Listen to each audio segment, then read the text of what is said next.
Man, another day in paradise, Nuggies. Paradise! Welcome back. Welcome back to the sofa. This is your moment of therapy with the boys.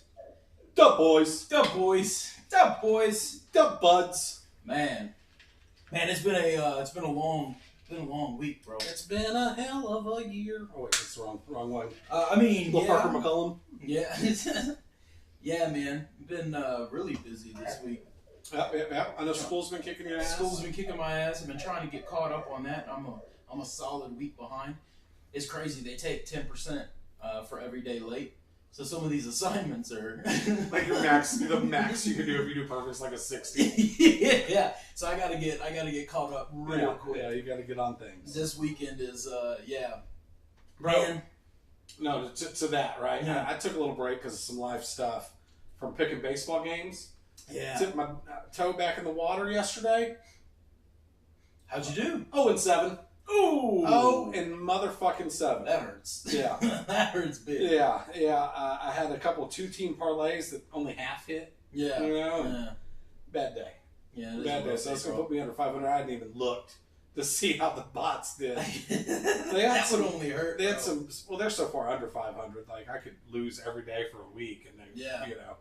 But Yeah. rough week. Rough It week. is a rough week. And we got Dustin in the back doing our producing. So if things go wrong, blame him for sure. D money on the ones and twos.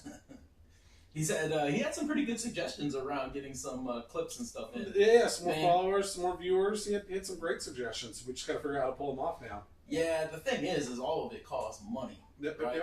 So there's a really cool board that I want to get. Basically, you pre-program it with all your sound effects and whatnot, and then when the writes it, you just hit one button. Nice. Yeah, and then there's a bunch of stuff where you can like pre-program the number of times it moves. So basically, you can kind of set it and forget it for a lot of this stuff. So I want to find a way to bring in some automation and AI for it. But man, I don't have the time right now. I'm actually, dude, I'm disappointed that I'm not going to be able to race this year. I don't think it's going to happen this year. Was that going to happen all this year? I don't know. So here's the thing: they want to put that wall back up, but to do it right cost, right? Yeah. And these organizations aren't flowing with money. So it's usually a family that owns it that tries to bring in community Donations help. and stuff. Yeah, exactly. So we'll see how that goes. But at the same time, I was like, oh, I got a little breathing room. I can get caught up with some stuff. I probably bit off a little more than I can chew this year. So I'm just kind of still gnawing on everything. But yeah, I'm glad to have a little extra space. All that said, I'll be able to spend more time with this stuff, and we'll be ready to go for football season. That's when this is really going to kick off, once we get into football season. Yeah, that's definitely what will move the needle. Yeah, Football. absolutely. And our vast ball knowledge is in football. We're among every sport, goddammit. When every motherfucking expert at Yahoo and CBS and ESPN looks in your TV screen and says, the NBA Finals is going 4 or 5 games and the Thunder are going to win easily, and then you turn into daBudz and we tell you that's a 7-game series all goddamn day, every day. That's a 7-game series. And where are we? What's happening tomorrow? Yeah. Game 7. Game 7. Yeah. And we got more on that shortly. But And that'll be, I haven't had an opportunity to sit down and watch a game. I'm going to force that. I'm going to sit down and watch. oh, you got to watch Game 7, bro. Yeah, I'm going to sit down and watch. Is Game 7 the most overrated thing in sports, though? Like, no, think about this for a second. Like, every time there is a Game 7, I get as excited as a little kid on, like, Christmas morning. Sure. Right? Like, I am pumped for it. Since Game 6 ended Friday, I've been counting down to Sunday's Game 7. Like, I love a goddamn Game 7. Yeah. But very rarely does Game 7 turn out to be a good game. Like, I think the history of sports in football and baseball, I haven't followed hockey as much in my life. But in football and baseball, every time I feel like I watch a Game 7 and it's a blowout or it's sloppily played, it's difficult when an entire season, an entire playoff run is going to come down to 48 minutes, right? Guys get a little maybe overhyped, wound a little too tight. Yeah. You know, I think the last Game 7 in the NBA was, a couple years ago, and I believe it was a blowout too. I think was it the Cavs or Lakers? So I was just looking this up. If you check a look at the board real quick, the most famous Game 7 in sports history is arguably the 2016 NBA Finals between Cleveland and Golden State, which, I mean, Golden State was... That was a great game. That's when Cleveland came back from down 3-1 to win that series. Exactly. That's the exception, not the rule, though. So you're 100% correct. I was trying to figure out which one. I was hoping that they could get a list of the best ones, but there isn't a pretty solid list, honestly. Wait. From Yard Barker, the 26 greatest Game 7s. The 1991 World Series, Twins versus Braves. So I've got as the best Game 7 the 1960 World Series, Pirates versus Yankees. If I'm not mistaken, that was the We Are Family Pirates with Clemente and Willie Stargell. And I remember seeing the thing. It's weird how stats will stick in your brain. I remember seeing a thing years ago about that World Series where it's the only time the losing team outscored the winning team. Yeah. So, like, the 3 games the Yanks won were like 7-0, 14-2. Yeah. And the 4 games the Pirates won were like 2-1. 3-2. What year was that? 1960. Okay. Because they've also got the 1992 Braves versus Pirates. I remember that one. 2016 Cubs versus Indians. We just talked about the 2016 Cavs and Warriors. 97 Marlins versus Indians. Oh, that was a great one. No, but you're not allowed to say that name anymore. Native Americans. Guardians. The Guardians. Fucking Guardians, my bad. Yeah, well, there's 36 of them, so I'm not going to go down the full list. This one I have just has a list of 5 or 6, and it's got one that stabs me a little bit. Yeah. 2013 NBA Finals. Heat over Spurs in Game 7. Yeah, that's... But, again, that Game 7 wasn't that great of a game. If you go back and if you remember that series, it was Game 6 where Ray Allen hit that fucking 3. Yeah. Right? When the Spurs were trying to put it away. Game 6 was the great game in that series, not Game 7. That was the, was that the .4? No, .4 was Derek Fisher in the Lakers. That was Derek Fisher. In the semis, I think, one year. 88 Lakers versus Pistons is on there. I've never seen that game, but it's got Isaiah Thomas in it. Yeah, Lakers, that would have been Magic. Yeah. 88, I think that's still Kareem, too. So that's Magic, Worthy, and Kareem versus Lambeer, Thomas, Dumars, and Rodman. Oh, yeah. Rodman.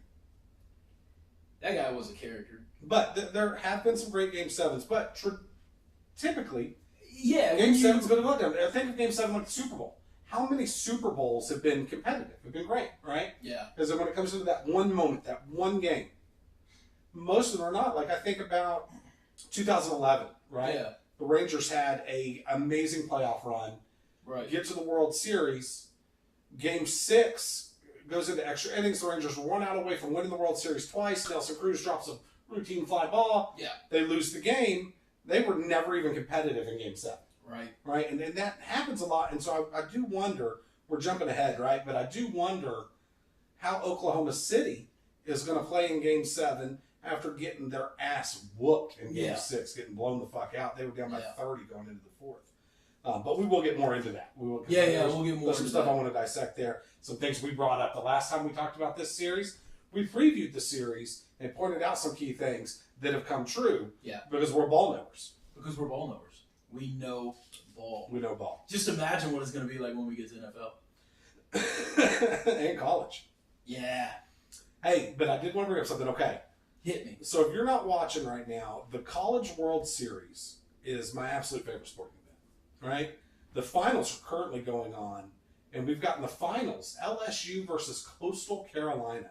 What other big-time sport in college does a team like Coastal Carolina even have a shot to sniff the national championship, let alone make it to the finals, right? And win one. Yeah. So it's amazing. But on that topic, I wanted to get into what happened to Arkansas the other day. Okay, so just a little information about Arkansas, right? These guys have made 12 trips to Omaha and have come up with 0 national championships. They've been a top 8 overall seed 4 times, 2021, they were the #1 seed. Okay, didn't even get to Omaha. They lost in their super regional. The way these super regionals work is the higher rated team gets to play at home, and it's a best 2 out of 3. They got swept by LSU. We just beat them again this year. Now, in this game that happened the other day, okay, and we've got some video highlights to show you here. The first one, bottom of the 9th, Arkansas's up 2, 1 out, runners on first and second, ground ball hit, double play ends the game. Arkansas moves on, or Arkansas would play an elimination game against LSU because LSU had already beat them once in a tight game earlier in Omaha, right? We had a conversation. We had a bit of a debate on this. The correct play, second, first, turn the double play, right? They instead reverted back to Little League, where you're not turning a lot of double plays, tried to clip their lead runner at third. They got him, but it left the inning alive for other chaos to happen. Right. So, are you on the board? Hit the board. It's the first video, right? Should be, yeah. Yeah. So I wanted to see this video because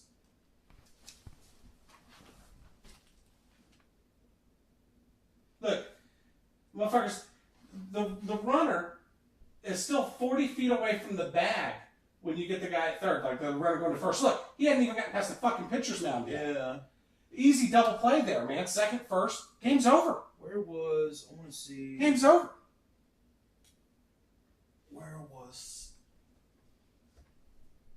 Yeah, and mind you, they had a 2-run lead at this time. So it's not a situation where, like, hey, we've got to cut down that runner at third because if somehow he scores, he ties the game. Yeah. No, you've got to give up 2 runs to even tie the game.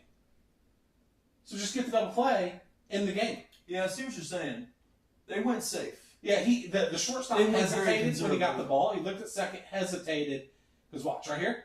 Oh, no, he didn't even. No, he just rotated right to it. Yeah, they played it safe. This is coming off the hills. There's another video on there from 2018, right? We discussed not showing it, but since we're here on the board, let's show it. Let's show it. There's another video from 2018. This would have won the World Series for them. That is the craziest thing. So now, let's go back to this game that just happened, right? Oh, I don't want to view replies. Let's go back to this game that just happened. So now, okay, whatever. You got the lead runner at third base. Yeah. Now there's 2 outs. Right. Runners on first and second. Right. Just need one more out. Just need one more out. Right. Is it this one or one more down? Play this one. All right. We're going to watch Oh, no, that's them just hugging the guy that messed up. That fucked up. Okay. Yeah, and I felt awful for this kid. Now, this should be the one.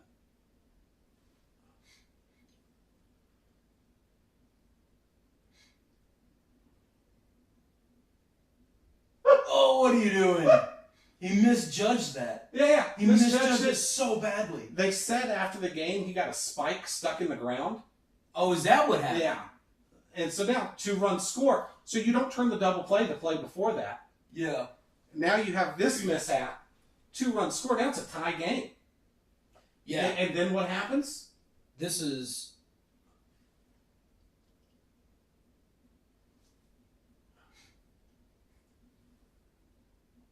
Oh! And that scores the last run. Yeah. That's crazy. And that's how Arkansas, like the curse of Arkansas baseball.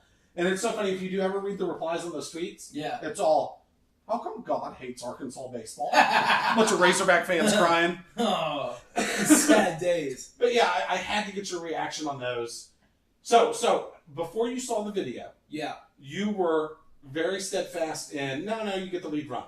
Yeah. After seeing the situation play out, where are you at now? You had a double. You had the double. Game's over. He didn't even look for it. And I guess this is the other thing, right? He caught the ball and pivoted. If he had taken half a second to just place himself, he would have seen where first was.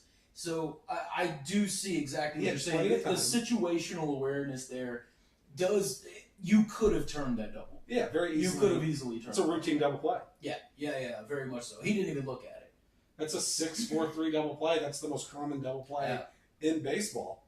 And the game's over. And then those 2 teams are playing again, and maybe It's Arkansas in the finals instead of LSU. Yeah. I do think the seeding for the College World Series was shitty this year because the two best teams that made it to Omaha were Arkansas and LSU. They play each other in the opening game and then play each other elimination style later. And so I think Arkansas got screwed a little bit there. But you got to win who they put in front of you. I mean, it does not matter.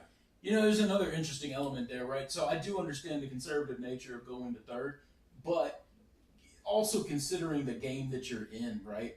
Mm-hmm. This isn't just your average middle of the year game where you're trying to rack up wins. You know, you pull out the stops in this game. So I definitely see what you're saying. And then when you look at it on the video, it's pretty clear. Yeah. You have the double. Yeah. Know the game. Know the situation. You're up by two outs, runners on first and second. Where do you go? And here's the thing. If you watch that video, he's playing at double play depth. If they were playing to mow down the runner at third, he would have been a little bit further up in the infield. Right. So they're playing at double play. It would have been an easier throw. In fact, thinking about that, he had to pivot away from the double play. It's an interesting point. It's like all of a sudden he heard his third grade little league coach in his ear, "Get the lead runner, get the lead runner." Yeah. You know. Interesting. Yeah, that's a little bit crazy. Like I said, I understand the conservative play, but I agree with you. Seeing that video, I don't think that was the right play. Yeah. Interesting. Very interesting. So, Arkansas baseball is cursed. It's cursed. These guys are cursed. That meltdown was... I mean, meltdown is a good word for that. Yeah. Meltdown is a good word for that. It's some judge level errors. Nelson Cruz. Yeah. So where do they go next now? What is Arky baseball? Yeah. So they've got a good recruiting class. Look, they're going to get a national title. Their coach is known as one of the better coaches in college baseball. He just hadn't won the big one. Yeah. Right. Yeah. And you know, think Andy Reid before that first Chiefs Super Bowl. Right. Yeah. The Eagles were right there a couple times. He did great with the Chiefs up to that point. That's where Arkansas baseball is right now. They're a great program. They're going to get one. In this adversity, this type of deal is going to make people cheer for them. Right? If they ever do make the finals, as long as they're not playing Oklahoma, I'll probably cheer for them. Yeah. You know. Yeah. And it's a tough deal. Yeah, it's interesting.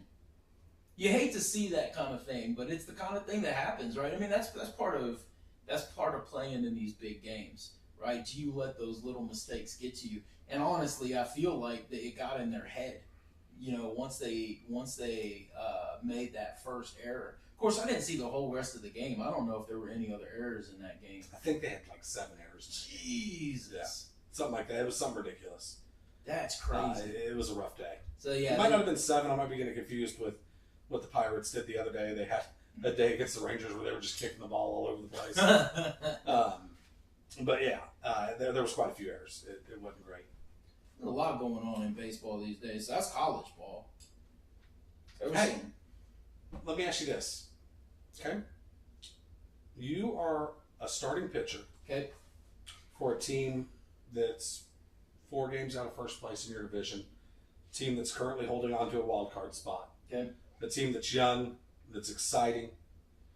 And in the starting rotation, you are the weak link. You got about a 5 ERA. The team comes to you and says, "Hey, man, we got this young kid that we want to bring up from AAA." Yeah. Throws fire, throws gas, straight gas. Yeah. Would you mind taking a spot in the bullpen? It's going to help the team in the long run. Yes. Where are you at on that? I'll take it. Okay, well, Aaron Savalier said, "No, trade me. Trade me. Fuck you. I'm a starting pitcher. I'm going to be a free agent at the end of the year. And trade me." Does anybody want that? I mean, obviously so in his record, just so we're aware, before this went down, was 1 win, 2 losses with a 4.91 ERA. So if anybody doesn't understand what ERA is, that's earned run average. It's basically how many runs you're giving up over a 9-inning span. Right. So for every 9 innings this guy pitches, he's giving up 5 runs. That's not good. It's not good. That's not good. So he says, "No, trade me because going to the bullpen is going to hurt my value as a free agent. And I want to continue being a starting pitcher so I can maximize my earnings." which I understand where he's coming from. I do. But baseball's a team sport, right? Yeah, exactly. So at this point, you're a bad teammate, right? So your goals are over the greater good of the team. Yeah, exactly. So what did the Brew Crew do? And I failed to mention, he was a brewer, right? Yeah. It's a great team. We've talked about this team. The Brewers are maybe the unofficial team of this podcast. Because we've slobbed on them a couple times, right? We talk about them. And so he says, trade me. So what do? Right? They trade him. Now, the Brewers currently sit, and let me bring it back up here. The Brewers currently sit at 42-35 on the year. Not great, but not bad. Yeah. In a good spot. So what do? They trade him to the Chicago White Sox. Yep. Who are 24-53. They traded him for a first baseman that can't hit 200. Because that's crazy. They didn't care what they got for him. But he gets to be a starter. On a shitty team. Yeah, good job, man. High five, Savalier. You negotiated yourself right into the dumpster. Yep. So that comes to you from the desk of be careful what you ask for. Yeah. And you know what's really, I wonder how his, because Jack Toffee, apparently his agent, said the conversation was very professional. I just very respectfully said that Aaron would really like an opportunity to continue his career as a starter. He's going to be a free agent at the end of the year.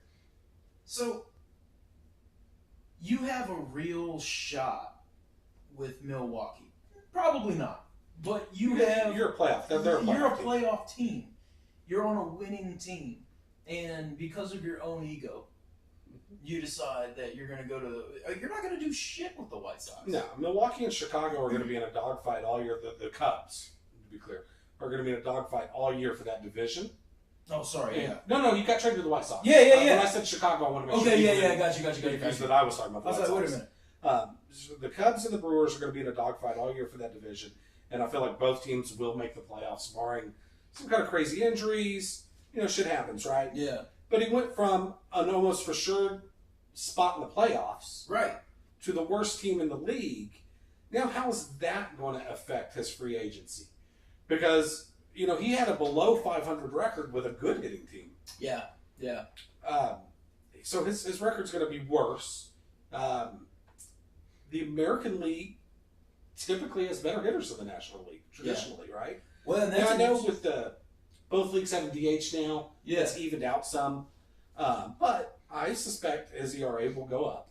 So it's interesting because 4.91 ERA, which you mentioned, but I didn't realize that was only over 22 innings. Yeah. That's even worse. Like, that's not good at all. I think he, I didn't look big into it. I think he started the season on the injured list. Okay. Yeah. And here's the thing. Still. You do what's right for the team. And we've got another example of this too. Rafael Devers. Okay, this cat, he's the best hitter, or was the best hitter on the Red Sox. He was their third baseman, but he was horrible defensively. So during the offseason, the Red Sox, and I can't remember if they made a trade with the Astros or if Bergman was a free agent. I think Bergman was a free agent. So they signed former Astros third baseman Alex Bergman, who is another great hitter, right? And a very good defensive player. Yeah, he's a defender. I cannot talk today. A great defender at the hot corner. Devers said, "Oh, I'm not a DH. I'm playing third base. That's my position." Huh. And they said, "Nah, you're going to be a DH." And there was some behind-the-scenes negotiations, and he decides, "Okay, you know what? It's in my best interest if I DH." Yeah. Season's going along. Red Sox are playing well. Last weekend, they swept the Yankees, right? So everybody's like, damn, man, the Red Sox finally, they got it going. Yeah. Right after that sweep, right after the Sunday game against the Yankees, the story comes out that they traded Devers to the Giants. The reason for the trade, the Red Sox first baseman, Tristan Casas, ruptured his patellar tendon in his left leg, or his left knee. Yeah. So they've asked Devers to play first, and he said, no. You told me I'm a DH. I'm a DH. I'm not playing in the field. I'm not touching my glove the rest of the year. What a douche. So they traded him to the Giants. And in his introductory press conference in San Francisco, a reporter asked him, "Are you going to play in the field?" He said, "Yeah, I'll play wherever I need to play to help this team win." Cocksucker. Bro, that's you were just on a potentially exactly. playoff team, first place team. And now he's come out and said that the reason he didn't want to play first for the Red Sox is because in spring training they made it very clear to him that he was only going to be a designated hitter. If they would have told him in spring training that there was a possibility he would play first, then he would have been open to it. Well, these motherfuckers didn't know their first baseman was going to blow out his knee. Yeah, exactly. Bro, that's such a conceited thing to say. It's crazy to me how, like, there's always been individuals in the game. Yeah. In every game, right? There's always that cat. Barry Bonds comes to mind, right? But the reason that works is because there's so many people around you that are willing to be team players. And it just seems like in every sport now, there's more and more individuals. You say that about Bonds, though? I watch AJ Przinsky's podcast occasionally. He was a catcher in the bigs for a long time. Mm-hmm. Spent some time in New York, in San Francisco with the Giants with Bonds. He has wonderful stories about Bonds being a great teammate, giving him hitting tips when nobody was looking. Interesting. Yeah. You know, Bonds was surly, was a dick to the media. Yeah. And sometimes to his teammates. But I think overall he was a decent teammate. Actually, there are some stories out there, right? Yeah, I think that that's an interesting point because I think that you can be a good teammate but still be out for yourself. Yeah, right. And I think that was Bonds was. And Bonds was, yeah, absolutely. He was out for himself. But like you said, being a good teammate is, I think, something a bit different. Yeah. Bonds was certainly out for himself. There's a story where, so Bonds was about to pass Willie Mays and become, third on the all-time home runs list, and he wanted to break that record in San Francisco. He wanted to pass Mays in San Francisco, right? Willie Mays, a long-time Giant. It was fitting. Well, he didn't get it done, and they were going on a road trip. Or they were on a road trip, and he got like 2 away. Yeah. He then tells several teammates, "I will not hit another home run on this road trip." And every at bat he had the rest of the time, he was getting hits. Yeah. Doubles down the line, doubles in the gap. That's crazy. Off the wall. First game back in San Francisco, 2 bombs to pass Willie at home. That's crazy. Yeah. I mean, so that in and of itself, to have that level of control over your game, and I know that that's part of being in the bigs, but that level of control is like, I'm not going to hit a home run intentionally. Yeah, That's just crazy. To be able to just go, you know what, today I'm just going to sprinkle left field. Yeah. And be able to do it. Yeah. Did you ever see the movie called, it was a movie called The Fan, where Wesley Snipes plays a baseball player. Oh, yeah. And Robert De Niro stalks him, right? Yeah. John Kruk is in that movie, former first baseman for the Phillies. And I heard Krucky one time telling a story that he was up and the director said, "Hey, listen, we need you to hit a foul ball past the third base line to this seat." No kidding. To this seat. And it took 1,000 takes or whatever. Yeah. Right? Because they needed the ball to go to where De Niro was or his son or whatever. And Kruk's on this story about the director's just dog cussing him. Yeah. Yelling, screaming at him. "I thought you were a fucking professional. You're a pro baseball player. You can't hit the ball to this specific seat out of the 70,000 that are in the stadium." Drop it in a bucket, basically. Yeah. You douche. It was clearly that director had never played baseball. Because clearly. That is not that easy of a task. No, not at all. Not even remotely. Like you said, it's crazy enough to be able to put it in a specific area of the field consistently. Yeah. Man. So those are the 2 ridiculous... Those are the bad teammate traits. Bad teammate traits. Bad teammates. I mean, it's a team sport. I just don't understand that. Yeah. Especially to go from opportunity to win to, like, how big of an ego do you have that you're willing to go to a shitty team and do more than... Yeah, at least Devers. I mean, for him, at least he went to the Giants, who are competitive. Yeah, that's pretty good this year. That's but they're also in a division that involves the Dodgers and Diamondbacks, so it's going to be You're not going a tough road. I'm not sure where they're at in the standings. Let's take a look. I'm comfortable, and like I said in the past, they're in second place in the division with 43 and 34. So I think they're sitting in a wild card spot currently, but so at least he went to a good situation where the other cat totally got screwed because of his attitude. Couldn't happen to a better person, honestly. Man, that's just nuts. People are crazy. Hey, speaking of crazy, I saw this. You wanted to talk about it as well, but man, the immaculate inning. So hold on, real quick. D-Money, you with us still? You paying attention? Do you know what an immaculate inning is? No. So an immaculate inning is where a pitcher strikes out all 3 batters he faces that inning, but does it on only 9 pitches. So 3 pitches per batter, strikes all 3 of them out. Doesn't happen very often, right? So what happened over the weekend or over the last couple of days? Man, this kid gets 1 pitch away. 1 pitch away from the immaculate inning, and I mean, he sends a ball right where it needs to be. Strike. Except the umpire didn't see it as a strike. Umpire Marvin Hudson. Marvin Hudson fucked this guy so bad with no lubrication, man. It was a perfect pitch. It was exact. I'm convinced that the batter let him have it. It was right there. Like, I'm convinced the batter said, immaculate inning, let him have it. and the umpire fucked him. It was one of the worst, because of the situation, right? I've seen worse balls called, but because of the situation, it's one of the worst that I've seen all season, for sure. Oh, yeah, no, it was so bad. There's been some horrible calls this year, but that one takes the cake. I think we have a video of it. Yeah, right here. There's some other things that happened in this series that are of note, too, and I forgot to queue up videos for those. Watch this. That is a goddamn strike, man. Right in the heart. Right in the heart of the plate. And he looked at him like, what? I mean, yeah. Like I said, he checked his swing. I'm convinced he let him have it. I don't think you're correct that he let him have it, only because these 2 teams hate each other. Yeah. The game before this, they had 2 bench clearing brawls where the managers were fighting, shoving each other. So I wanted to get into that for a second. Look at that.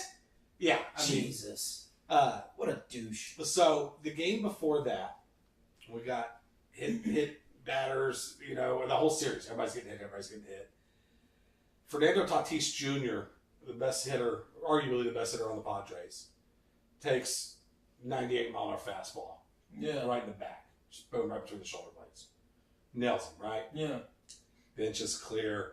The Padres manager, Dave Robinson, comes out. He's shoving the Dodgers manager. They're in each other's face, shoving. People are breaking them up. It's crazy. Yeah. Next inning, Ohtani comes up. Ohtani got hit. I did see that. You're going to get your lick back, right?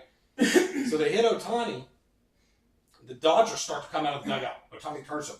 Yeah. I'm fine. And then just kind of waved at everybody. Waved it off. I'm fine. And that shows you right there what a good superstar that doesn't flop and take dives looks like, unlike Caitlyn Clark, who flops and takes dives. This motherfucker pivoted into that. Bro, you are stretching. You are stretching to bring that in. Ohtani calms his teammates down. He did. Clark gets her teammates riled up because she can't fight her own fight. That's what she's supposed to do.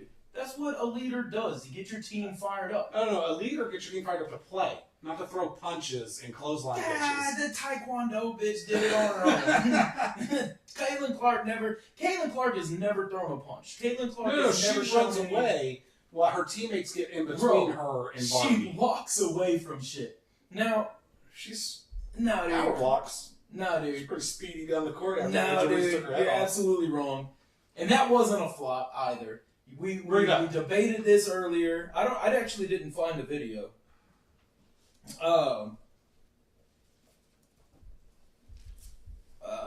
What's her name? Cunningham foul. Let's see what comes up. Well, that was the girl. That's the enforcer. Right? Yeah. But so one led to the other. I'm not exactly sure how to.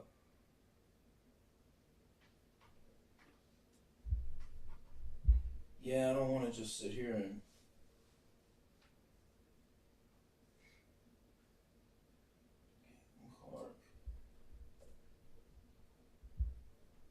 I just typed in hard foul, and Google said against Caitlyn Clark.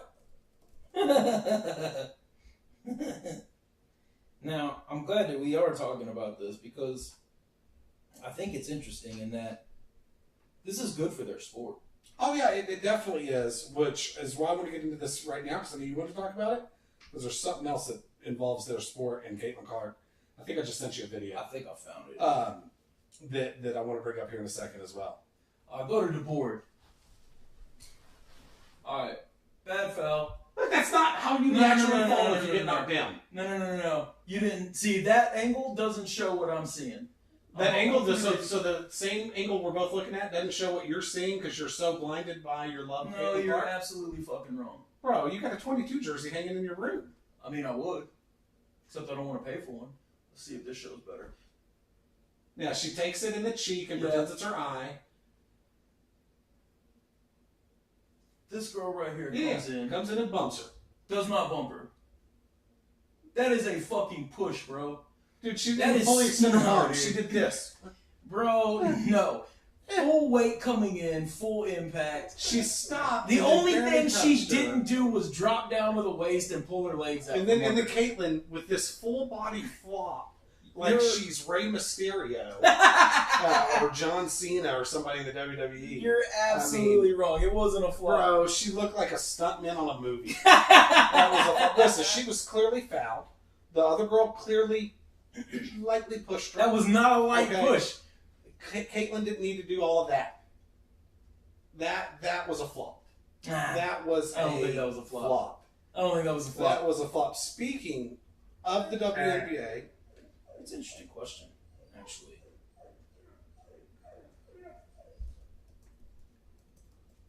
I want to see. So, while you're doing that, like, to my point, I think this is good for the WNBA, and I don't know why so many people in the WNBA are against it. I don't either. We talked about that last week. Yeah. No, it's good. I don't give two shits about the WNBA. Yeah. Personally, right? But there are things that are happening in that league that are starting to get my interest. And that should be what they want, right? Is to get more fans in there, If we still had a WNBA team locally, when the Fever come to play, I would go. Yeah. Hey, real quick. We got a new bit. New bit alert. All right. So our scumbag this week is Marvin Hudson, the umpire that ruined the immaculate inning. Fuck that guy. But I want to know if you feel like this is a scumbag move or not, right? Did you have an article on this one? I did. I think we're a little out of order here. It's the one about the influencer. I'll have to find getting fired. That's all right. Hit me. So you want to run this by me? Okay. How does this bit work? So, Ice Cube, the owner and operator of the Big Three. Yeah. Hired this girl, Rachel Dementa, right? She's, I guess, some sort of influencer. I'm not familiar with her. Yeah, neither am I. But hired her to bring attention to the Big Three. Okay. So her job is when the Big Three is on, she's supposed to be tweeting about it. Right, trying to bring eyeballs to it. Demita? Yeah. Okay, got you. During one of the Big Three telecasts, was not this game that we just looked at of Caitlyn's, but her first game back from injury, where she was just draining threes from the logo. Yeah. This girl that was hired to solely tweet about the Big Three only when the Big Three games are on TV. Yeah. Took time out of that to tweet about how great Caitlyn Clark is. Okay. Now, the Big Three looks at the WNBA as a competing league. Because they're on at the same time. Right. They're both a basketball product. Yep. Right? He fired her ass. That's crazy. Now, is that a scumbag move on his part? Or is it a scumbag move on her part?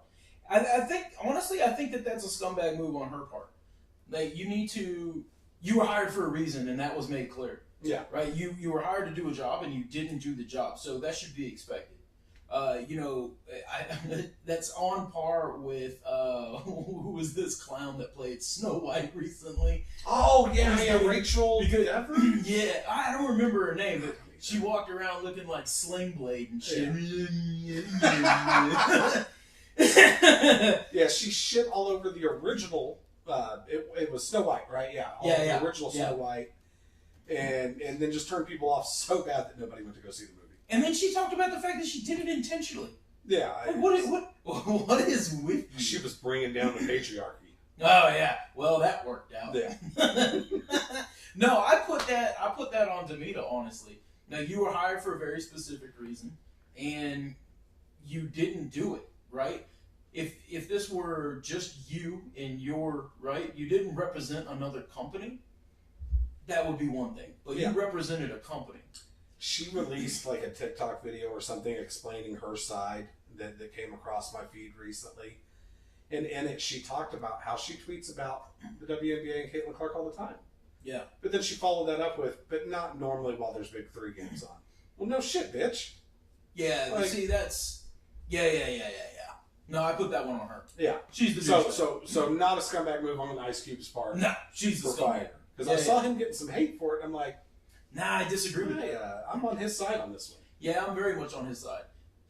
And, you know, that's the other thing, is we're in a generation now where business decisions seem... Business decisions have always been harsh, but they seem unacceptable to this generation. Yeah. Whereas business decisions, like, even the ones that were against us, like, I've been laid off because of layoffs before, right? Me too. And it's like, well, that sucks, but it is what it is, right? Yeah, exactly. You pick yourself up, you find a new gig. Yeah, that's exactly right. Or you buy a camera and a microphone. Or you buy a camera and a microphone and test your luck in the waters. Okay, what do we got next? Bro, let's say... I like this bit. Let's say you're a college quarterback. Okay. You're a college quarterback. And you believe in your heart that you're first-round talent. Yep. And then you go through the draft, and you fall all the way to the 5th round. I know where this is. Okay. And you fall to the 5th round, and the reasoning that's out there, it's publicly out there, now, is not based on your talent, which I never thought he was that great, but not based on your talent, but it was based on your attitude, if you take things seriously or not, if you show up prepared or not. And then you proceed, after OTAs, to go out and get arrested for driving 101 miles an hour. And I came across an article that I think I sent you. You did. That said this was not the first time since he's been in Cleveland. That's interesting. He's been picked up for this. So that I didn't know. Shedeur Sanders, what the fuck are you doing? Yeah. He also, to make it more complicated for him, this is a team that traded for another young quarterback, drafted another young quarterback in the 3rd round. Yeah. And signed a veteran. So you got, 3 people ranked ahead of you in the moment. Yeah. I'm going to tell you right now, I do not think Shedeur Sanders will be on the Cleveland Browns roster come week 1. And I'm not talking, they'll leave him on the practice squad because they're not going to run 3 or 4 quarterbacks. That's a real scenario where that could happen. I think he's just flat out going to be cut. Yeah. Flat ass out, be cut. So that's it. That's an interesting one. That's a pretty cut and dry one. He's the D-bag, right? He's the scumbag for sure. Now, I think it's really interesting that you got a kid who's trying to be his dad without earning that right. Like, his dad went out there and put numbers on the board. His dad did the thing. Now, he was always cocky, but he did the thing, right? And now you got this kid trying to act like a star when he's nowhere close to being a star. And I think the interesting thing for me is you get dropped to the 5th round knowing that you're talked about like that. Does that humble you? It should. It humbles me. It should. I'm thinking, maybe I'm not as good as I am. And I get in my head now, and I'm going to try to figure out, right? That's not what he does. Now, I will tell you this. Shedeur, what the fuck are you doing? But, Cleveland, what the fuck are you doing? Like, why did you even pick this kid up? Like, I don't understand the logic with the QB room the way it is. Yeah. Right? I don't understand the logic. Stink of Deshaun Watson hanging over you. And the fact that you shit-can Baker. Yeah. Like, I mean, you've got... Poor Deshaun Watson. yeah, exactly. And not comparing, what Deshaun Watson has been accused of doing. No, he's a straight... To Shedeur's bad attitude. Shedeur's not assaulting women. There are levels of scumbag. Yeah. Deshaun Watson is in the A class. Yeah, and I'm not prepared to say Shedeur's total scumbag yet. I think he's just an immature kid. He's an immature kid. Who at every level of football, he's had his father as his coach. Yeah.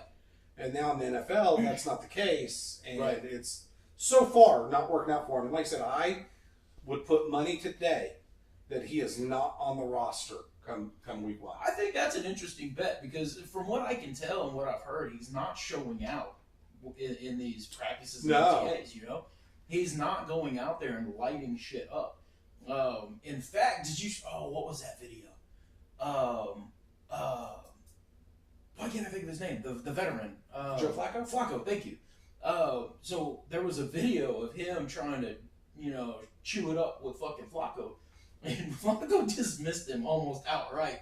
He was basically, I can't remember the exact words, but he was basically, no, that's not a thing. And then he just turned around and went back to practice. So he's irritating people already. Yeah. I think, though, that's Flacco.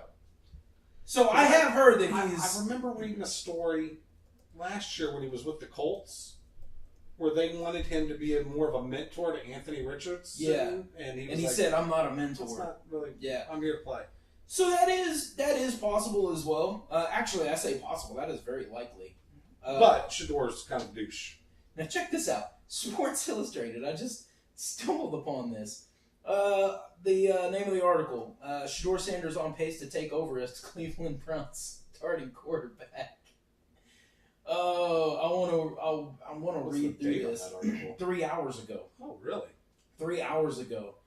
I'll have to go through this a little more, but I thought that was interesting. I wanted to see if I could find the video of him dismissing him, but then I stumbled across this. So one of the quotes: "If the season was starting next week, I'd start Joe Flacco because he gives you the best chance to win. He's the guy that knows the playbook, etc." He worked with Stefanski. Who said that? Tyvis Powell. Yeah, because the Browns made the playoffs a couple years ago. Yeah. When Deshaun got hurt, they brought in Flacco. And I don't know that this Browns team is going to be as good defensively as that one was. Yeah. But as long as they're in the playoff race, there's no doubt Flacco should be their starter. Yeah. Now, as soon as they kind of dip down in the standings, drop out of that race, then you move on to one of these other guys. Pickens, Dylan Gabriel. Yeah. Pickett. Not Pickens. Pickens is the Cowboys receiver. Pickett, Dylan Gabriel, or Shador. So here's another interesting quote. Powell explained. So this is Powell. He's going to give you that spark. It only lasts for so long. He's talking about Flacco. And then he will fall off a cliff. Because he does do that. Knowing that you have to make sure you have somebody ready after about 5 or 6 games that you're comfortable with going into the game, Powell explained, if you're going off talent alone, then you would go with Shador Sanders. Now, that I don't agree with. No. He's not that talented. He's a good quarterback. Yeah, I mean, he's got some raw talent in there. Yeah. But he relies way too much on raw talent. Based solely off what I saw of the two of them in college, right?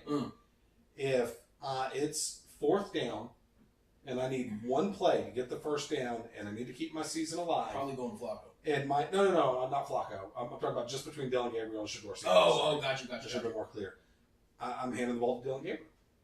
Out of those two, because Shador's going to try to do too much. He holds onto the ball too long. Way too long. Yep. Where that's an excellent point. That is an excellent scenario to think about because, like you said, he is going to hold on to the ball too long. In ESPN, that's the same company that during the draft was trying to convince you that every NFL general manager was wrong. Yeah, and Shador should have been in the top 10. Which, right? Yeah. So, now, from what I saw of Dylan Gabriel at OU and whatnot, he holds on to the ball too long as well. But not like he doesn't scramble around. He just hesitates on his decision. Did he? Did you watch any of his time at Oregon? No, I did not. I did not. He got better, and that's why they had an undefeated regular season. Yeah. Unfortunately, they had to play Ohio State 3 times. They beat them at home in the regular season, lost to them in the Big Ten championship game, and then lost to them in the playoffs because Ohio State was the best team in the country last season. So did they work on his? I mean, obviously they worked on his release time, but. Did they just work on his count and his timing? Or did they work on throwing to the position? Count and timing. Because he was getting rid of the ball quicker. He was getting... Because remember when he was at OU, he'd have an open guy. And he'd hesitate. He would lock in on him, and then he would be like, well, maybe this guy's more open. Oh, no, he's not. Then come back over here and force it or throw a pick. He telegraphed his throws for sure. Oh, yeah. 100%. That's interesting. I'm going to have to go back and watch some of his video. He was a guy, in this new transfer portal era, played at 3 different schools. Yeah. And improved greatly at each one. He was really good at Central Florida. Okay. Got better at OU. Got even better at Oregon. Yeah. And when I was doing my draft grades, first I thought he was a 2nd round guy, not a 3rd round guy. Yeah. But, that in and of itself, like the ability to be coachable, I think is massive, right? Yeah. And that puts him, in my mind, the ability to be coachable puts him the leagues ahead of Shedeur Sanders. Shedeur, yeah. I don't know that Shedeur can be coachable. We're about to find out. To me, for that team, it's Flacco till the wheels fall off. Once the wheels fall off, then you start getting a look at these younger guys, and to me, it's Gabriel first. Now, everybody is just forgetting about Kenny Pickett, right? Yeah. Because he wasn't very good with the Steelers. Yeah, that is true. But he was very good in college. Yeah. Right? And I wouldn't be shocked if we see J.J. McCarthy-like turnaround. Not J.J. McCarthy, Sam Darnold. Okay, got you. That makes sense. Sam Darnold-like turnaround. Sam Darnold had a hell of a turnaround. But I don't think it's going to be this year. Darnold's set for a while. Yeah. Right after he flamed out with the Jets. He set the bench there for a little bit. He had that stop in with the Panthers. Carolina. Yeah. And so he had some more time learning. And that's the thing, this new age of the NFL, right? When you draft a guy, you expect him to play and produce almost immediately. Where when we were kids and you would see a quarterback get drafted in the first round. Yeah. Yeah. Exactly. I mean, look at Aaron Rodgers. Yeah. How long did he sit behind Favre? 2 years, I think. And then how long did Jordan Love sit behind Rodgers? Tom Brady sat for a little while. Or a year behind Bledsoe. It was his second year. Which he might have sat longer. And Bledsoe got hurt. Yeah. I agree with that. That's very, very interesting. No, and that's been talked about quite a bit. I think that, God damn it, I can't think of his name either. Words are hard. Chicago quarterback. Caleb Williams? Peyton Nails. Yeah. Caleb Williams? Yeah, Caleb Williams. Peyton Nails. I think he could have benefited from a year behind a veteran. Oh my God. That's another State Farm commercial. Yeah. This time Peyton's a manicurist. Bro, that would be so good. That'd be so good. Hey, actually, I'm gonna do a little of an aside. I like Peyton Manning. Yeah. Now, I've never met him. He could be an absolute I like Peyton douche. Manning. Peyton Manning. Peyton Manning, I'm not a fan. He's pretty douchey.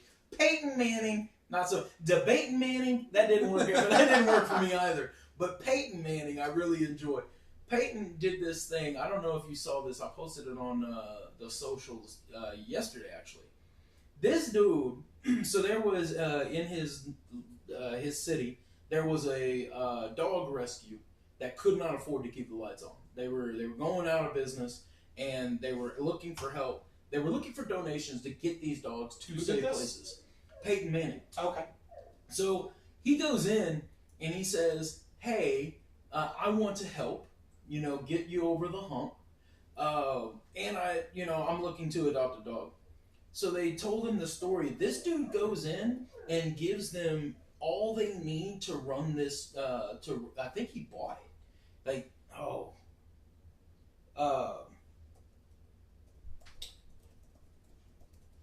I think he bought the dog shelter and is keeping it open, and then adopted a dog. Peyton Manning, buys failing. What? Oh, interesting. Are you sure it's true? I was just looking at this. Because I came across another I'm looking at Snopes. Peyton Manning. Go to the board. Snopes says this is false. Oh my God, I fell into it. So I did too, because I was about to bring up another story about Peyton Manning's greatness. Ooh. And when I brought it up, Snoops came up and was like, "That shit's false, bro." Yeah. So there's another story that's been circulating online for years. That Peyton Manning, and I recently saw it on TikTok, Peyton Manning came across like a vehicle accident. Yeah. Where there was 2 adults in the car and an 8-year-old girl in the car, and the adults died. Right? And in this story, Peyton adopts this girl. Right? Yeah. And I was like, holy shit. And I Googled it after I first saw the TikTok, and it said it was true, but now Snoops is like, this shit was a lie, bro. Yeah, bro, I gotta go walk that back. That's unfortunate. You know what happens? I wanted to believe this. Yeah. So Snopes is saying they found no evidence of this. Yeah, they came back and they said Manning adopting the 8-year-old girl and calming a crying baby. So that's interesting. Peyton Manning's got more stories than Chuck Norris. Folks, I am sorry. That is, I don't like to put false shit out there, Big Johnny spreading misinformation. I didn't even check this one because it was such a good story. And it's Peyton Manning, right? So you're like, oh yeah, that's a thing. All right, well, fuck that story. We'll edit this out. My bad, guys. My bad. Oh, man. Scott, or Big Josh. Hey, are we done with the scenarios, by the way? Yeah. Okay. I only have one. Okay. I'll get more for next week. Yeah. I like that bit. I only have one because for this week, but I'll get more. I'll come up with some as well. Now, do you recall a month or so ago? Maybe. We sat on this couch, looked into that camera. That one? And told the people, told the Nuggies, right? The Nuggies. You guys. That the NBA draft lottery is fixed. Yeah, yes. The NBA draft lottery is fixed. I do remember that discussion. I've got more evidence that says that we're correct. You bring up an interesting point. We were talking about this in prep earlier. You bring up a very interesting point. Let me get the article up. Imagine, if you will, the NBA is alerted that the Buss family is looking to sell the Lakers. Right. Now, the NBA knows that if the Lakers get sold, it needs to be for a record amount because they are either them or the Celtics, depending on who you talk to, or the gemstone of the league, right? For baseball, it's the Yankees. Right. For football, it's the Cowboys. You know, for European soccer, it's Manchester United or whoever, right? So they are you just pissed off a whole lot of people. Fuck them if they can't take a joke. That's true. Now, so the league goes, okay, we've got to drive the value of this team up. Yeah. A Maverick, say Nico, you're going to trade Luka to the Lakers. Yeah. We're going to get you back a good defensive piece, and then we're going to give you the number one pick in the draft and give you Cooper Flag. Right. Because the league looks at it and goes, oh shit, okay, what do the Lakers have of value other than the fact that other than the history and the location, right? Aging star. Two very big things, right? History Star and location. On his way out. Star on his way out. Yeah. They need a superstar to help facilitate this sell. So they convince the Mavericks, they don't have to convince them, they tell the Mavericks. Yeah. You're trading your best player to the Lakers. You're going to get back that defensive piece you need. And then you're going to get a future superstar in Cooper Flag. And hey, by the way, you're going to get some death threats, but you'll be all right. You may not be able to leave your house. Certainly can't go to the stadium anymore. Your kids are going to be terrified. But it's going to be okay. But it'll be okay. So they do this. Now it becomes public that the Lakers are on the market. Yeah. The owner of the Dodgers then buys the Lakers for $10 billion. $10 billion, man. Those are big numbers. Yeah. Those are like big boy numbers. Yeah. That's crazy to me. You know, what I want to know now is when did the league become aware? When was the league made aware? So, you would think, right? Like, I feel like I've read before that when a team is going to be placed up for sale in any of these big leagues, right? Any of the four bigs, that the league has to be notified in advance of this, right? If that sell, we just heard about it this week happening, right? I would imagine, like when you buy a house for $150,000, that's a process. Right. It takes a month, right? Right. How much does a transaction how long does a transaction for $10 billion take, right? It's got to take forever. Especially when you consider that you're inheriting player contracts and, stadium leases and sponsorship, There's a lot for the lawyers to go over. And let's be real, you don't have $10 billion sitting liquid. No. Right? Well, that guy might. That guy might. I don't know, man. That's a lot. Here's another fun little thing, and I forgot to get the names of all the players involved, and I don't remember. I'm bad with names. Yeah. So, earlier this NBA season, or it might have been last season, Magic Johnson was a analyst for the Lakers. He worked for the Lakers doing a thing. He got fired. He said that he got fired because somebody in the organization stabbed him in the back. Went against him. Turns out that was the general manager. Yeah. Right? That did that. Now, this general manager of the Lakers, one of the reasons he's had his job for so long is he's best friends with Jeannie Buss, the owner. Mm-hmm. If you take a look at the Dodgers ownership, Magic's part owner of the Dodgers ownership. Right. It was his business partner that just bought the Lakers. Yeah. Well, go figure. In this article, he says he approves of the decision. Yeah. Does the general manager have much longer left in LA then? Because he was the one that stabbed Magic in the back? Can't. Oh, right? That's a good point. Is that right? Is Magic getting his revenge? Oh, that's interesting. That's interesting. What goes around comes around. Huh? The revenge of Magic. Tragic's revenge. Tragic's revenge. I love it. I love it. Wouldn't it be fucking great if they fire the GM and then make Magic the GM? Oh, that'd be amazing. I would watch. You know, with that kind of succession mentality, I was reading through here as well. Jeannie, this woman pulls no punches. No. So she went in, and it was put into a trust, and then it was managed by brothers and sisters, right? Yeah, because Jerry Buss, her dad, was the owner forever. Exactly. And he got it, I mean, comparatively on a deal, $67 million. At the time, is a lot of money, but I wonder what that translates to in today's dollars. Anyways, they had a bit of a falling out. So one of the brothers tried to sue her because she was taking over too much control. Well, she in court won and then fired his ass. Like there was some succession type moves going on. She was shacking up with Phil Jackson for a long time. I'm not sure. Oh, really? Thing, but yeah. Okay, interesting. Yeah, look, I mean those high speed types, man. Like, you know, when I first started getting into business, I was like, I want to be one of them. I want to be that guy. And then the closer that I got, and it wasn't close at all. Let's be very clear. But the further up that ladder that I went, the more I was like, this is fucking exhausting.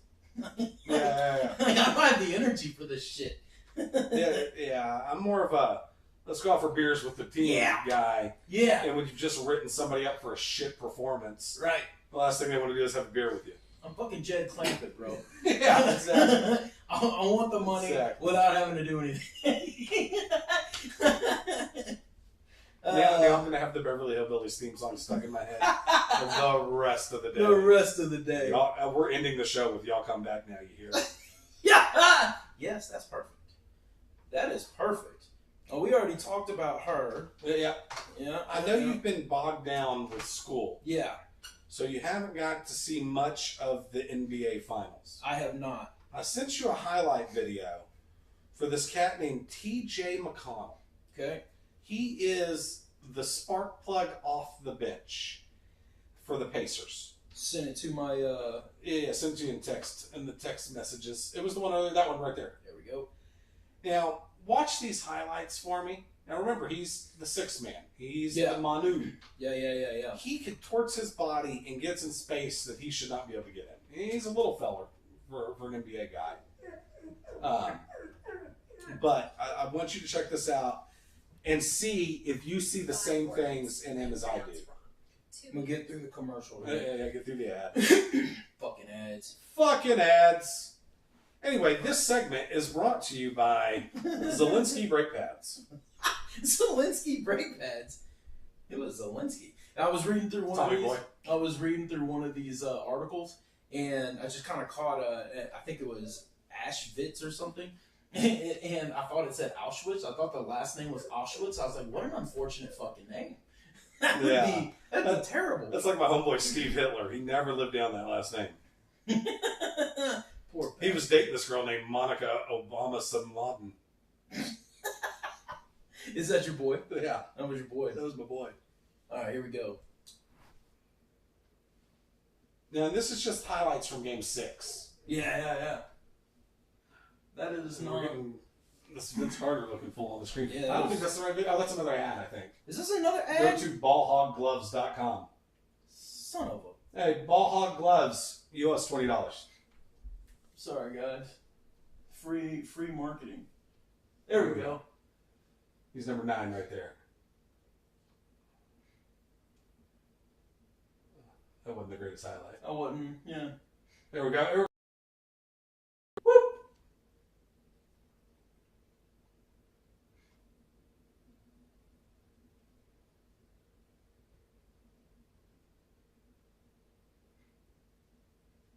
Man, you made a comparison earlier, and I think I agree. I'd like to see more. Look at that pull-up. That was beautiful. He plays like long-haired Ginobili. Long-haired but Ginobili. in Tony Parker's body. Yeah. Look at that. You're absolutely right. He's all over the place. He's this little spark plug for them. And this like the series has been incredible. I like the Manu comparison for sure. Now, clearly he's not quite there on the talent level as Manu, right? Manu could have been a 20-point guy in any other system. One of the things that made Manu who he was, he had talent, but one of the things that made Manu who he was is he was always trying his hardest. Mm-hmm. He was always maximum effort. And that's what allowed him to do these weird contortions and these crazy off-balance pull-up shots. And you're seeing a lot of that. Like you said, he's all effort. He drew in 3 guys and then kicked it out to the open man. Yeah. I like that. It's proper point guard action right there. I'm a fan. Yeah, but Fairmont just simply, they don't play the same position. They're not the same size. No. But they play the same role. That's spark off the bench. No, I absolutely see what you're saying. I like the comparison. The other thing is, too, Scott Van Pelt on Sportsnet the night made a great point. He goes, every single one of his baskets, especially at home, when they're playing at home, count for more than 2 points because the crowd is so into him. Like the Spurs fans were just back in the day. I might even say Kerr way back in the day. Yeah. I mean, it's kind of a similar deal. He wasn't, at that stage, he wasn't an all-star. Well, he was never really an all-star. Yeah. But he wasn't a star. He was a contributor. But when he came in, all the Spurs fans loved it. Mm-hmm. All the Spurs fans. And he wasn't injured. The Spurs fans have always had that one guy on the bench that they just drool over and love, no matter how good or bad the guy might be. I remember when I was a kid, it was Dwayne Shinsis. Yeah. Man, but this series has been incredible. Yeah. It's reinvigorating my NBA fandom, right? Because I've kind of tapped out on the league for a minute. But this series is bringing me back. Rough, COVID years were rough. And the game has gotten away from some of the fundamentals, has gotten away from some of the team ball. And it's all three-pointers, right? for fuck's sake. It's all threes. It's tough to watch, and this series has had a lot of that, too. But one thing, so we sat here, again, on this couch, and told you nuggies, that the key to this series, the X factor in this series, was Rick Carlisle, the coach of the Pacers, right? And I want to bring your attention, I looked for a video of this, because they had a great breakdown of it on SportsCenter. Like, every highlight video from Game 6 that I found cut this out, and it pissed me off. So I drew a fucking diagram that I'll show you in a moment. But I'm gonna describe it for you, see if you kind of can see it with my words, okay? All right, talk to me. So, the first 5 games of this series, the Thunder dominated the paint. Okay. Dominated the paint. Yeah. So in Game 6, the Pacers made an adjustment. Whenever you would have a Thunder with the ball, and he would start to drive towards the paint, they would set up a pick for him, right? Yep. So what typically happens, when a guy gets picked off like that, he stays with the person that picked him. Right. And the new defender that's now free goes with that guy. Well, what they did is the new defender still went with that guy got in front of him. The guy that got picked got behind him. Got behind the guy with the ball. So you were doubling them up. And then you had as he got in the paint, 2 other defenders collapsed into the paint. So you've got him surrounded by 4 guys with the ball. And if you look on my diagram here, and I'll show the camera in a second, what it does is, right, the X's are the Thunder, right? Yeah. So what it does is this guy's in the paint. He's surrounded by these 3 guys. He can't kick it to this guy in the paint because he's covered, right? He can't kick it out to this wing because you got this guy in the passing lane. This guy stayed with him. So he's got to kick it here. This circles Halliburton. Halliburton closes and still changes the shot. Yeah. Right? And so here's kind of, does that show up good on camera, Dustin? A little bit down. A little bit down? Yeah, so this is kind of what I'm talking about. You got the guy driving here. 4 defenders collapse on him. Passing lane here is covered. There's a man covering him here. Leaves him 1 open guy. And what was happening was the Thunder were then missing that open shot. And that's how that game got so far out of hand. Yeah. So this Game 7 to me is going to come down to, you're going to see similar action from the Pacers. Will the Thunder figure out a way to counteract that or hit the fucking open shot? Right? They're going to have to and with the Pacers, they really flipped the script. They played Thunder defense in Game 6. I love how scrappy that team is, man. Oh, man. That's one of my favorite parts about that team right now is they just find a way. Yeah. They just find a way to get it done. That's why they're there. Mm-hmm. Yeah, I mean, I'm definitely going to watch Game 7. Like I said, obviously. I watched the last quarter of Game 5 the other day. But that's all I've been able to actually get to watch. It's been unfortunate. I've just been so damn busy. Yeah, no, life happens. I'm pulling up here the live betting for the game. Oh, yeah. Let's talk bets. So Let's talk bets. So this is interesting to me because when I looked at this yesterday, right, the Pacers were an 8.5-point dog. Okay. It's gone down to 7. Okay. That tells me the general public is on Indy, right? If you want to bet at money line, the Thunder are minus 286, the Pacers plus 225. Over under 214 and a half. Man, I like Indy plus 7. Yeah. I still like that plus 7 number. Now, I predicted Pacers in 7. Right? When we did our prediction show, or we predicted, right? Pacers in 7. That's what I see scenarios here where Oklahoma City wins this game. Yeah. I do see scenarios. I think it's going to be a close game, and I like the number at 7. If that number comes down to that 3 to 5 range, then I would say take Oklahoma City. Maybe. I mean, I can make a better argument for taking Oklahoma City. The key point to here is how do the Thunder recover from an embarrassing loss in Game 6? They were going by 30 points going into the fourth quarter. Yeah. Now, they're going to be at home for Game 7, right? Whereas Game 6 was in Indy. That Oklahoma City crowd is electric. They're loud, they're obnoxious, they get into it, much like the Indy crowd, right? And you love to see that. So that's going to help.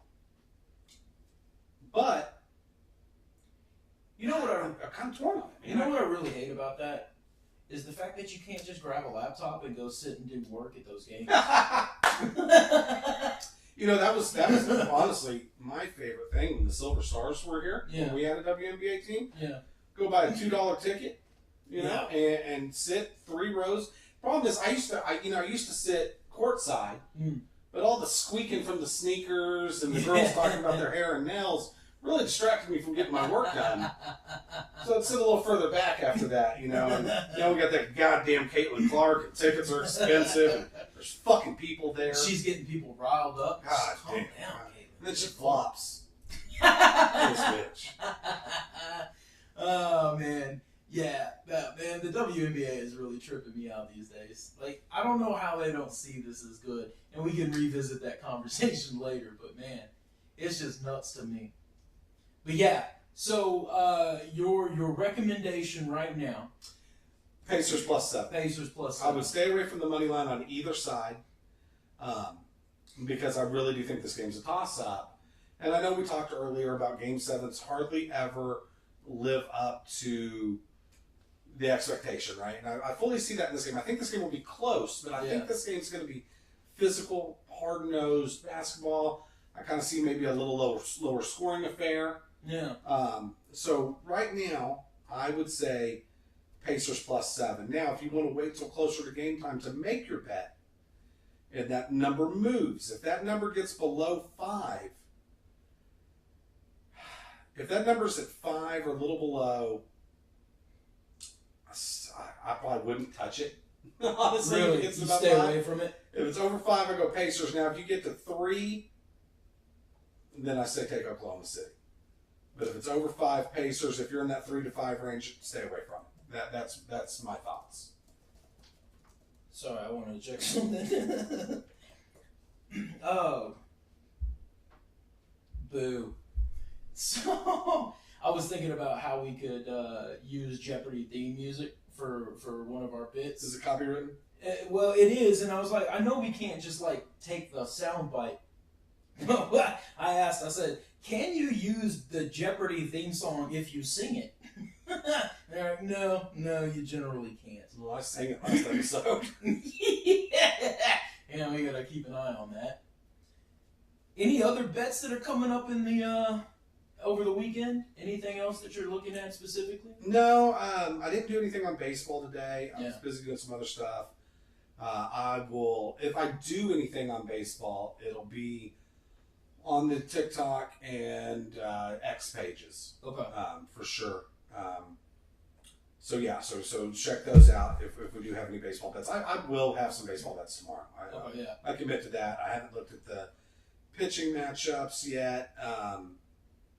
Rangers won today, so that's good. I shied away from the Rangers today. I kind of liked them. They had a lot of juice and probably their worst starting pitcher going. But they ended up winning 3-2 today, so that's good. I'm excited because when we get to football season, I'll feel educated enough that I could actually make some picks on this stuff. Like I just don't have the time to follow baseball right now. Baseball's tough because there's so many games. So many games. And you'll have like a game on a Thursday at noon, and it's like, what the hell? Yeah, I'm trying to work. Like I don't know if y'all know this or not yet, but this doesn't pay the bills. In fact, it costs money. If you're looking for a baseball bet tomorrow, and I haven't looked at juice or the line yet, but I would do money line Cincinnati over St. Louis. Cincinnati's got Abbott pitching tomorrow. He's a good left-handed pitcher. He's 6-1 with a 1.84 ERA on the year. The Cards have Milakakis. Yeah, that's not really how you say it, but Streptococcus. But he's 4-4 with a 4.35 ERA. Not awful, but not great either. But really, what I was looking at here is Benson, the right fielder for the Reds. 10 at bats, batting .700 against this cat. De La Cruz, the superstar shortstop. 13 at bats, batting .385. And Carcion Strand, 3 at bats, .333. Here's a cat that's got 17 at bats, batting .351.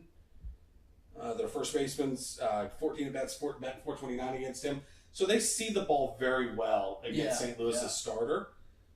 So if you're looking for a baseball bet for tomorrow, Cincinnati and St. Louis game starts at 1:15 Central Time. All right. So there's your pick. Yep. Kids, so tomorrow, here's what I want you to do, Nuggies.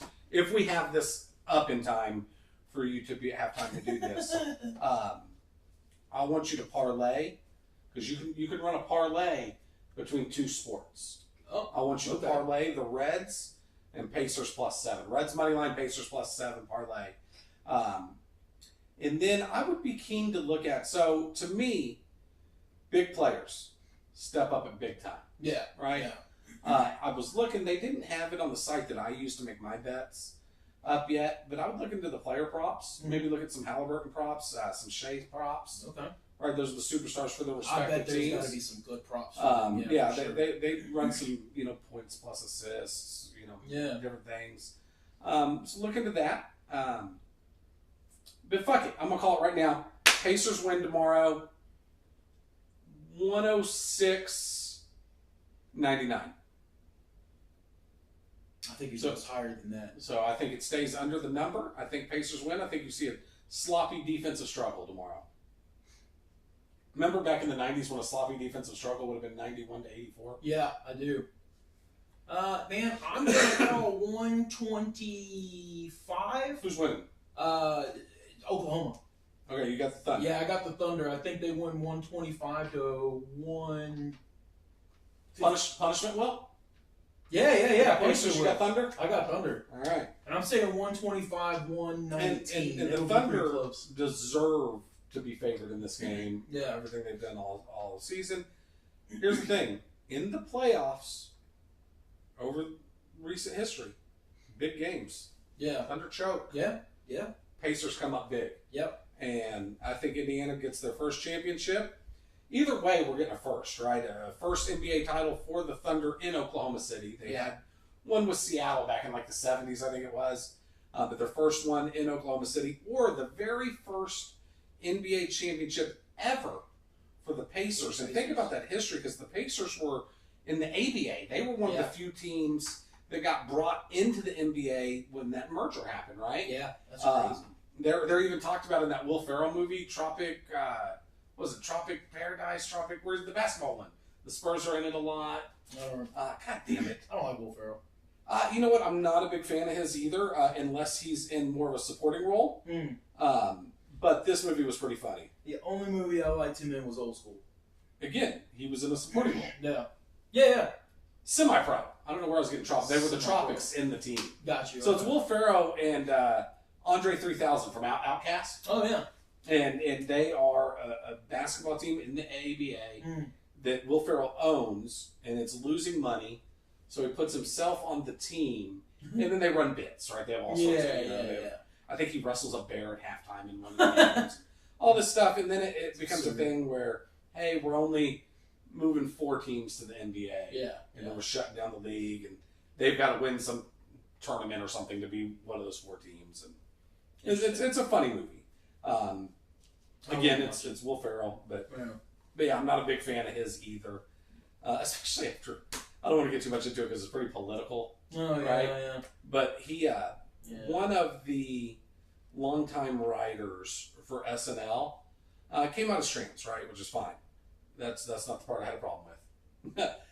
He decided to make a documentary with her, where they travel across country, right? And stop in all these quaint little places. Do this stuff. And one of the places they stopped was Amarillo. Went to that steakhouse where you get the 72-ounce steak. They went in, made a ginormous deal about her being trans, about how backwards ass Texas is, because it's a red state. And like, West Texas is not the place to do this. If you want to do this in Austin, you probably get received a little better. But out there in fucking Amarillo, that's not the place. Well, the crowd there wasn't very happy with it, and they weren't rude, they weren't homophobic, they weren't transphobic, they didn't say anything ugly. They just fucking ignored them. And then Will Ferrell came out and said, I should have known better than to take her to a place like Texas. And it really rubbed me the wrong way. Yeah. Interesting. So. Yeah. I got nothing. I got nothing, man. Y'all come back now, you hear? And don't forget about the parlay. You're always a parlay away from your dreams coming true.